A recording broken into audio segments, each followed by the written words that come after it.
Сәлем достар, сіздермен мөлдір. Бүгін мантыларды қатыратын боламыз. Видеоның соңына дейін көріңіздер.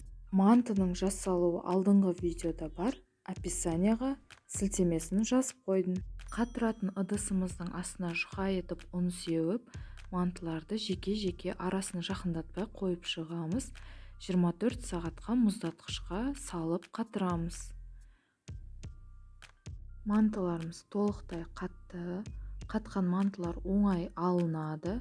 Арнайы пакетке немесе салафанға салып, қайтадан мұздатқышқа салып қоямыз. Қатқан мантылар формасын өте жақсы ұстайды. Пайдаланар алдында міндетті түрде толықтай мантыларды майлап шығу керек. Сол кезде ол езілмей, дәл формасын ұстап піседі. Видео ұнаса лайк басып, комментарий жазып, каналыма тіркеліп қойыңыздар.